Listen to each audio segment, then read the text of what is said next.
എന്തുകൊണ്ട് EMI ഇട്ട് വണ്ടി എടുക്കരുത് നമുക്ക് ജസ്റ്റ് നോക്കാം. മാസമുള്ള EMI, വണ്ടിയുടെ മെയിൻ്റനൻസ് കോസ്റ്റ്, പിന്നെ പെട്രോൾ എക്സ്പെൻസ് മൂന്നുള്ള നിങ്ങളെ നിൽക്കാൻ പോകുന്നില്ല. ഞാൻ ഈ പറഞ്ഞത് പക്കാ ലോ ഡൗൺ പേയ്മെൻറ്റിൽ EMI ഇട്ട് എടുക്കുന്നവർക്ക് വേണ്ടി മാത്രമാണ്. അതേപോലെ തന്നെ ഈ ഒരു വണ്ടി നിങ്ങൾ ലോ ഡൗൺ പേയ്മെൻറ്റ് എടുത്തിട്ട് EMI അടച്ച് തീരുന്ന സമയത്ത് പൈസ ഉണ്ടെങ്കിൽ ആ ഒരു വണ്ടിയുടെ പുതിയ വണ്ടി നിങ്ങൾക്ക് ഇറക്കാൻ പറ്റും.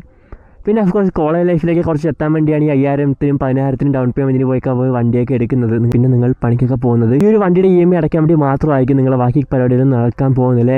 എസ്പെഷ്യലി നിങ്ങളെ കോളേജ് ലൈഫിൽ അല്ലെങ്കിൽ ഈ ഒരു ടൈമിൽ നിങ്ങൾക്ക് മിസ് ചെയ്യുന്ന മൊമെൻറ്റ്സും ട്രിപ്സും ഒന്നും നിങ്ങൾ ലൈഫ് ടൈം നിങ്ങൾക്ക് ഇനി ഒരിക്കലും തിരിച്ചിട്ടാൻ പോകുന്നില്ല.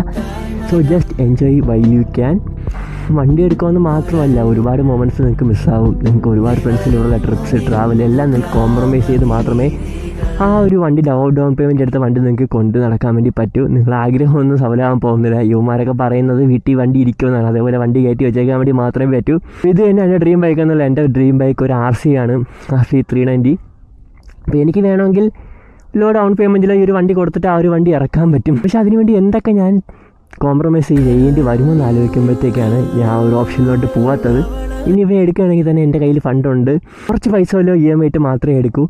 അപ്പോൾ വണ്ടി EMI ഇട്ട് എടുത്ത് പണിയിട്ടിരിക്കുന്ന നിങ്ങളുടെ ഫ്രണ്ട്സ്, അല്ലെങ്കിൽ ഇനിയിപ്പോൾ EMI ഇട്ട് വണ്ടി എടുക്കാൻ വേണ്ടി പോകുന്ന ഫ്രണ്ട്സ് ഉണ്ടെങ്കിൽ ഈ വീഡിയോ ഷെയർ ചെയ്ത് കൊടുത്തേക്ക്.